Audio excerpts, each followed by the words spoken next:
मेरा नाम है कर्नल नज़र अब्बास जसपाल कास्ट है सरगोदा की। सरगोदा में हमारा गांव है और उस गांव का नाम है सालम।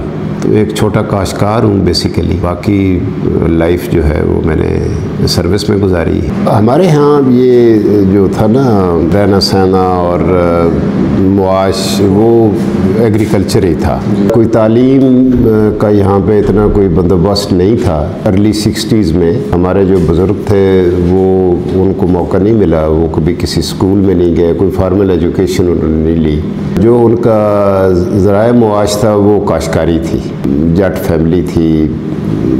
प्री पार्टीशन ये हम लोग इधर ही सेटल्ड हैं। बड़ा टफ डिसीजन होगा उनके लिए कि बच्चा ग्रोन अप है तो उसको माल मवेशी के काम पे ना लगाएं, ठीक है, और उसको स्कूल भेजें, डिटैच करें और उसको स्कूल भेजें और ख़ुद काम करें।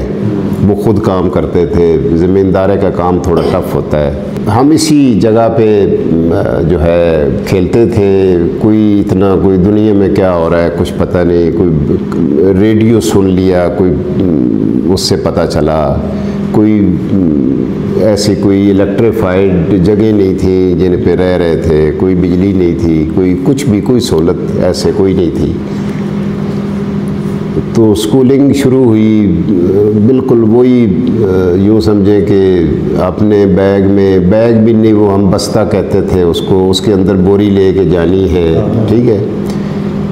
और वहाँ पे हमने प्राइमरी की, फिर थोड़ा शिफ्ट होके साथ वाली जगह पे मिडिल किया, फिर थोड़ा डिस्टेंट लोकेशन पे जाके मैट्रिक किया। तो पहले पैदल भी जाते थे, फिर साइकिलिंग। तो स्ट्रेटेजिक डिसीजन जो है ना हमारे बड़ों का वो ये था कि उन्होंने हमें इस काम से थोड़ा डिटैच किया और फिर हमें स्कूलिंग में हमें मौका दिया। तो फिर उसके अंदर जैसे मैंने पहले कहा कि हमें कोई बहुत ज़्यादा चालाकियाँ नहीं आई। हम इतने एक्सपोज नहीं थे, इसी ज़िंदगी थी। और हमारे पहले टीचर हमारे बुज़ुर्ग ही थे, ताए चाचे, ठीक है। तो वो बड़ा बताया करते थे कि देखिए झूठ नहीं बोलना, ये नहीं करना, अच्छा नहीं लगता। इज़्ज़त का बड़ा एक माहौल था, इज़्ज़त का हर लिहाज से ख्याल रखना है। और तो जब थोड़े जवान हुए, जब गए इंटरमीडिएट लेवल पे, तो बस ऐसे अखबार में देखा, एडवर्टाइज़ करते हैं ये आर्मी में, वो अखबार में देख के उसको फॉलो किया, अप्लाई किया। उन दिनों तो ये मीडिया वगैरह और ये जनाब ये इंटरनेट वगैरह तो थे नहीं। तो वो ही उसी प्रोसेस से गुज़रे। ISSB किया, क्वालिफाई किया, फिर ट्रेनिंग की। फिर ट्रेनिंग का एक अपना एक अलग सब्जेक्ट है, वो बात लंबी हो जाएगी। फाइनली फिर जो है यूनिट मिल गई। तो मैं लकी था कि मुझे बड़ी ट्रेडिशनल यूनिट मिली आर्मड कोर की। तो उसमें सर्व किया। और मैं यहाँ पे ये ज़रूर ज़िक्र करूँगा, जैसे मैंने पहले भी कहा कि बच्चों को ये बात बतानी चाहिए कि आप जो भी है मेहनत करें लाइफ के अंदर, लेकिन जो शॉर्टकट्स होते हैं, जो चालाकियाँ होती हैं, ये आपको पे नहीं करती। झूठ तो कभी बोले ना, इस पे तो मेरा बहुत ईमान है ना। आप पे कुछ भी हो जाए ना तो आप ना बोलें, झूठ ना बोलें, और उसकी अपनी बरकतें हैं। ये हमने एक्सपीरियंस भी किया है। फ़ौज का आपको पता है कि काम है, उसमें लगे रहे। इधर उधर पोस्टिंग्स भी आई। मैं लकी था, मुझे बड़े मौके मिले। काफ़ी सिविल आर्म फोर्सेस में भी मैंने काम किया। इंटेलिजेंस के अच्छे जो तगड़े इदारे हैं उनमें भी मौका मिला। यूनिट की भी नौकरी की।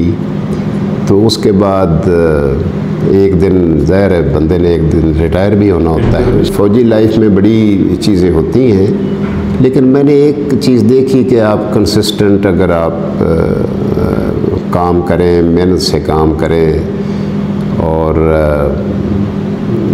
इस जज्बे के साथ करें कि पाकिस्तान अपना मुल्क है और ये बड़ा अच्छा आपके ऊपर एक ज़िम्मेदारी है कि जितना लुक आफ्टर कर सकते हैं अपने तरीके से। फाइटिंग ही फिर हमारा तरीका होता है, तो उसको वो ज़रूर करें। तो फिर एक दिन ज़ाहिर है रिटायर भी होना होता है। 2 बेटे हैं, 2 बेटियां हैं। बड़ा बेटा SPD में इंजीनियर है, छोटा बेटा जो है वो फ़ौज में ही है, और बेटियां वही घर में हाउस वाइफ्स मतलब हैं, पढ़ी लिखी हैं, सब ने मास्टर्स किए हुए हैं नर्स से। मेरे फादर, उनके भाई, उनकी बहनें, तो they never went to school उन्होंने देखा भी नहीं है। लेकिन अल्हम्दुलिल्लाह अब मेरी फैमिली में आपको CSS बच्चियाँ भी मिलेंगी, मेरी भतीजियाँ, और आलमगीरियन भी मिलेंगे, मतलब जो compete करके बच्चे, तो अवेयरनेस होती है। और वक्त के साथ साथ जो है वो, तो फिर ये था कि छोटे काश्तकार थे हम, तो मुझे यही होता था कि रिटायरमेंट के बाद फिर अपनी काश्तकारी करूँगा, अपने गांव जाऊँगा। तो उस जज्बे के तहत फिर मैंने अपना जो थोड़ा सा रकबा है उसको काश्त करना शुरू किया। काश्त करने के साथ साथ फिर बिज़नेस का ख्याल आया, तो फिर हमने ये शेड बनाया लेयर का।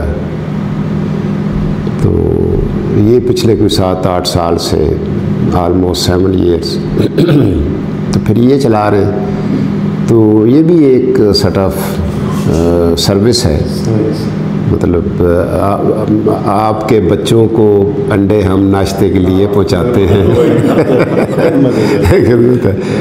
और गंदम उगाते हैं, और बस लगे रहते हैं जी, और खुश हैं अल्हम्दुलिल्लाह। थोड़ा फेड आउट हो गए हैं हमारे वक्त में। जैसे मैं कहीं बात कर रहा था कि हमारे लिए जो हमारे एल्डर्स थे वो उनका बहुत कद हुआ करता था, वो हम उनके सामने कोई आर्गूमेंट वगैरह या कोई वो नहीं किया करते थे, वो उनका हर्फ़ आखिर हुआ करता था। और मैं ये नहीं कहता कि जी आप आर्गूमेंट ना करें या कोई डिस्कशन ना करें, मगर वो जो एक होता था रिस्पेक्ट का एक जो एलिमेंट था, वो अब थोड़ा अनफॉर्चुनेटली थोड़ा फेड आउट हो गया है। लोग लफ्ज़ों का चुनाव ठीक नहीं करते, वो ये ज़हन में नहीं रखते कि आपका कौन है जो आपसे बातचीत कर रहा है। तो हमारे वक्त में उसका बहुत, जब बड़े ने कुछ कह दिया तो फिर हम बिल्कुल चुप हो जाया करते थे, और इसका हमें नुकसान नहीं हुआ बाद वाली लाइफ में कभी। इसका हमने, ये कोई कमी नहीं है मेरे इन माई रेकनिंग, ये कमी नहीं है कि जी आप किसी बुज़ुर्ग के सामने, किसी एल्डर के सामने आप चुप हो जाए। आज थोड़ा डिफरेंट हो गया है। एक तो ये कि हम तो अखबार ही पढ़ लेते थे, उस वक्त अखबार ही हुआ करता था, रेडियो सुन लिया, टीवी तो था ही नहीं, ना कोई बिजली थी ना कोई टीवी था। तो अब बच्चे जो हैं आजकल के जो यूथ है, उनके पास सोर्सेज बहुत हैं इंफॉर्मेशन के। तो अब जैसे ये AI और ये नेट वगैरह और ये जितने भी मामलात हैं, ये उनको अब वो जो है ना अपने on the basis of their knowledge वो थोड़ा सा वो बहस करते हैं, लेकिन अगर उसके अंदर थोड़ा सा तड़का लगा लें वो पुराना रिस्पेक्ट वाला, तो कोई हर्ज नहीं है। हम लोग पता भी है तो भी हम नहीं बता सकते थे, तो वो एक थोड़ा सा मैं समझता हूँ कि एक आजकल की यूथ को थोड़ी आज़ादी है, वो बात कर सकते हैं। तो वक्त के साथ चेंजेस आती हैं, आजकल लोग थोड़ा जल्दी में और शॉर्टकट। तो मैं ये कहूँगा कि थोड़ा एंड वर्क, थोड़ा आगे टाइम लें और थोड़ा फाउंडेशन बेहतर हो, और कुछ ऐसे कल को कोई ज़िम्मेदारी मिल जाए तो फिर उसको आप निभाने के काबिल हो जाए।